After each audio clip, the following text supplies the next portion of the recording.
Hi, my name is Olivia and I'm going to show you how to make soy candles.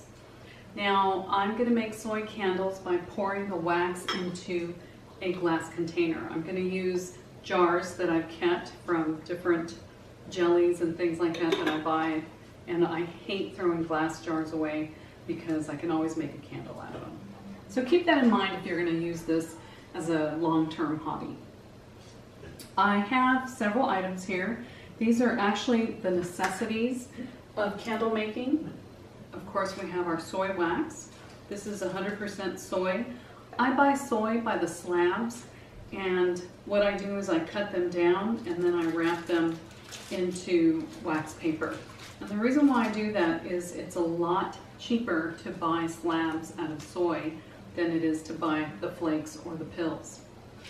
You'll need a candy thermometer, scent, which is a fragrance. This is an oil. You'll need dye chips, measuring spoons for your scent, pouring pitchers, and I bought these at the thrift store. This is a 4-cup and this is a 2-cup. A stir stick that you can get for free at Home Depot. You'll need some popsicle sticks, or you can use stir sticks from Starbucks. And you're also going to need these little tiny binder clips. And what I do with this is once the wick is in my container and it's glued with my handy dandy glue gun at the bottom, oh boy, what I will do is I will take that wick and I will secure it so it stays straight on the top of the bottle. This is a really inexpensive method. There's a lot of companies that will sell you wicks with a dot at the bottom and you peel it off and you put it into the container. Those are useless. And the reason why is because when you pour your wax into your container, the heat will melt off that dot and it will release and make your wick very crooked.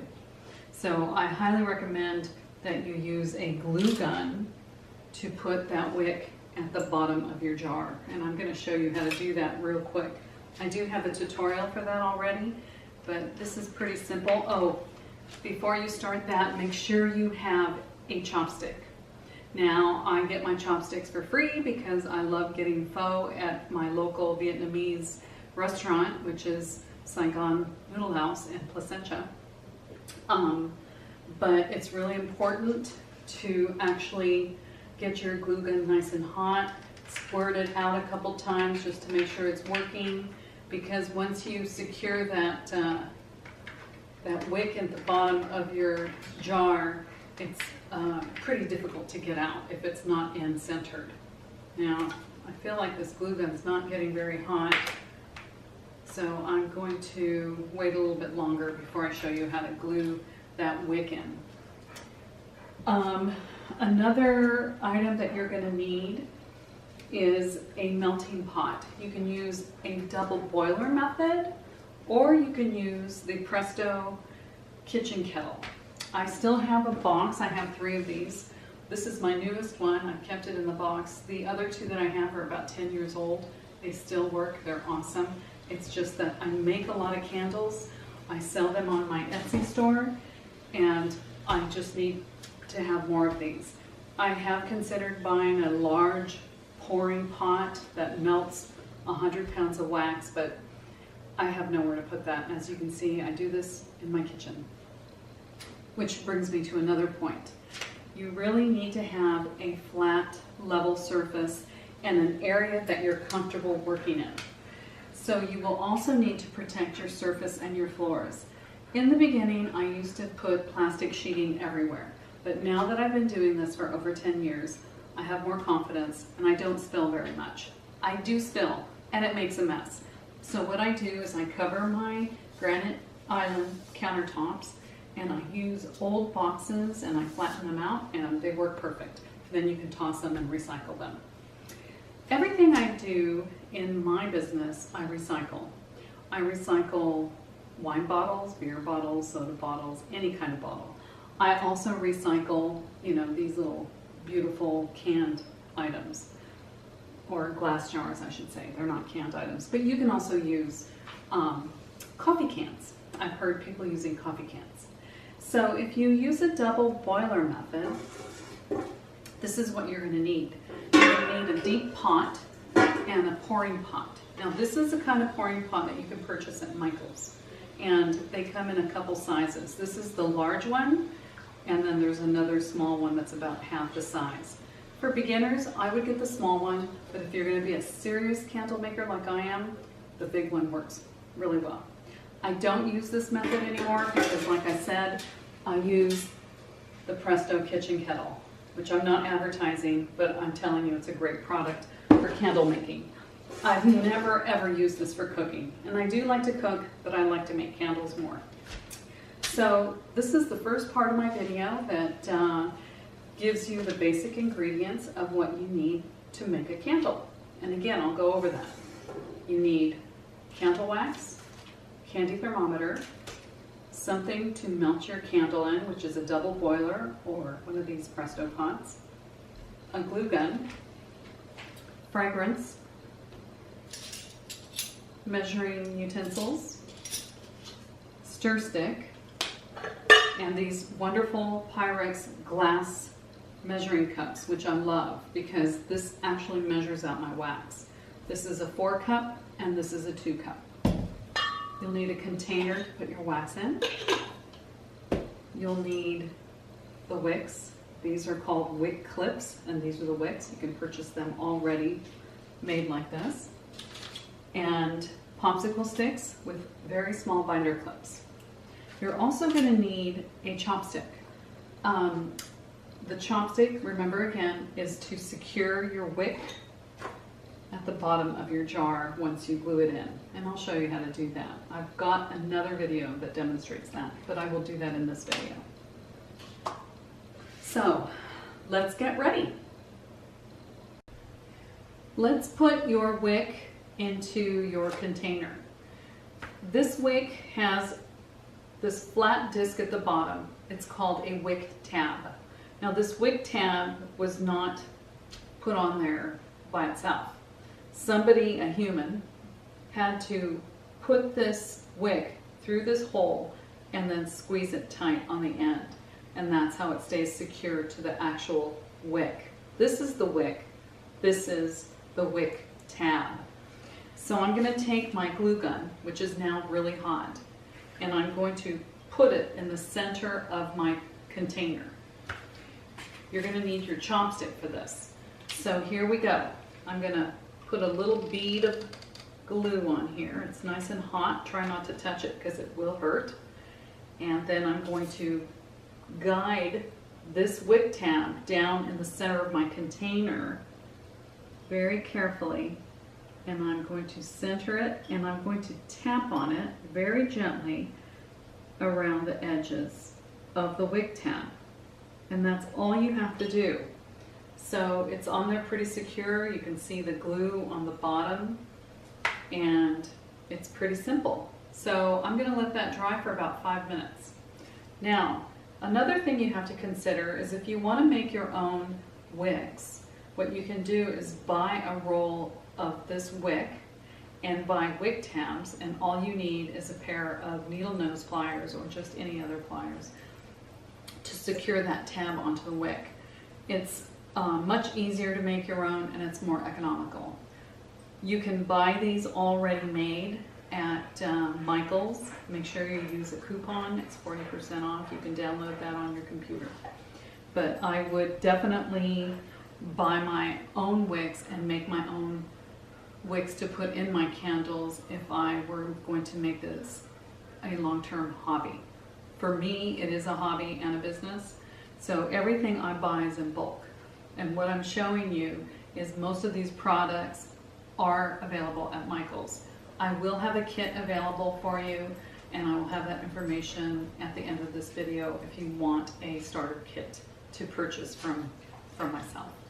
And it's very simple.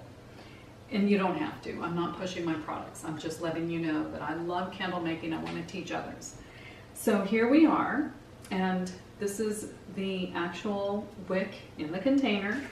And what I'm going to do now is I'm going to take my 2 popsicle sticks and my binder clip, and I'm going to center that wick now that it's securely at the bottom of the container, and I'm going to use that binder clip to keep those two popsicle sticks together.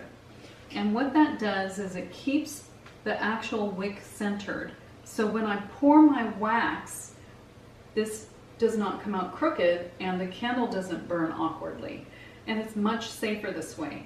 If your wick is too close to the glass part of the jar, it could break. I mean, it's not really common, but if you're using a very cheap, non-tempered glass, then yes, it's a possibility. So we're going to start melting the wax. This is the wax. This is soy wax here. And right now I have some in my pot.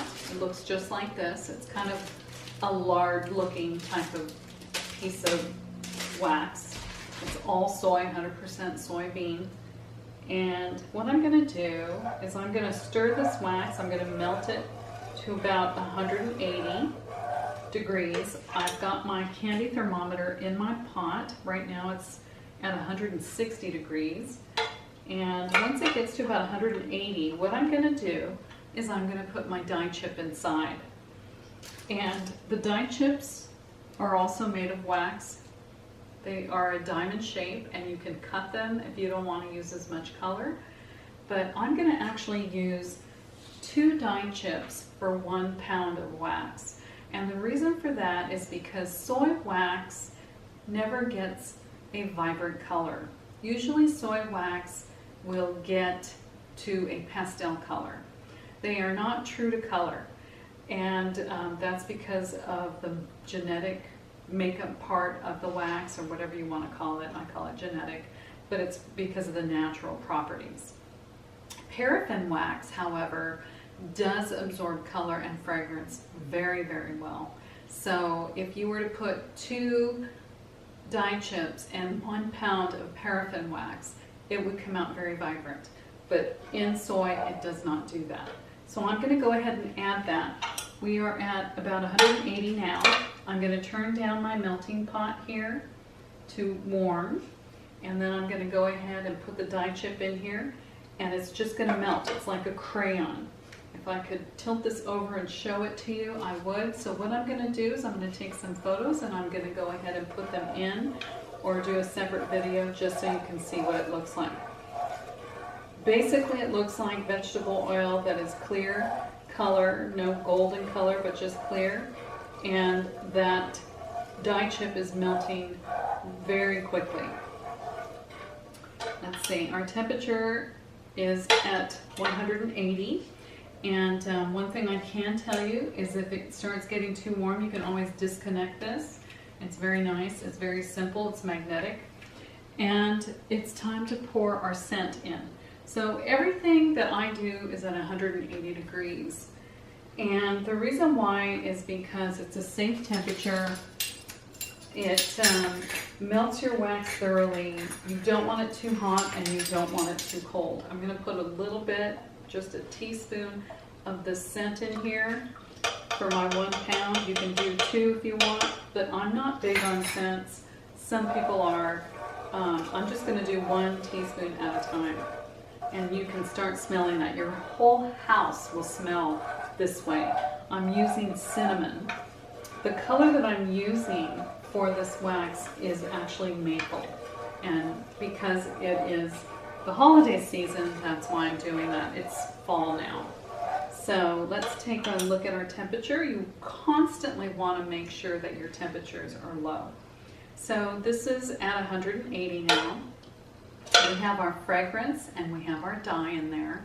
And the next thing we're going to do is we're going to pour this at 160. So we're going to disconnect like we already did.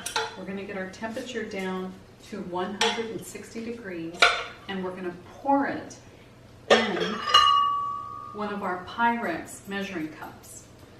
And once we do that, we're going to pour that into our container. The reason why we don't pour directly from here is because this is very bulky and it's very dangerous. It's very, very hot. If you were to have an accident, and burn yourself, you would drop the whole pot, and it's very unsafe. So like I said, safety is our #1 factor here in making candles, and not just for me, but for any candle maker. So let's go ahead, and this one's already prepared, this little container, and it's centered. And what we're going to do is we're going to pour this wax right into my measuring cup. And it's going to be real pretty color. See that color? Well, it's not going to look like that when it dries. This is my 2-cup Pyrex measuring cup, and I'm going to go ahead and pour this in. It's almost at 2 cups, and it's very pretty. We want to pour this very quickly. And it took all that wax. So that's almost 2 cups. That's what will fit into this container. And I'm going to let that sit. Now you'll start seeing results of it drying in about 30 minutes, but you should wait at least 24 hours before burning this. And that's how easy it is. So you just basically need the scent, the dye chip, of course your little popsicle sticks, and your candy thermometer for this step. Now I'm going to show you a few other things that you can do to make some interesting candles. Not just from soy, but from paraffin. There's several methods of adding modeling or other types of products to your wax that you can actually create a different look. So I hope to see you again in our next tutorial. Hi, I'm adding a side note to my video, and what I forgot to tell you was that if you can, make sure that you save a little bit of wax to top off your candle. Sometimes when you make candles, there is a little bit of air that gets into the center of your wick and it creates a dip. It's like a little hole. So what you need to do is add more of the wax that you burned to make your candle, and you need to pour it in there to top it off. That's it. If I think of any more tips, I will definitely post it into the description of my video. And if you have any questions, please feel free to comment and ask me anything you need about candle making. Thank you. Thanks for watching.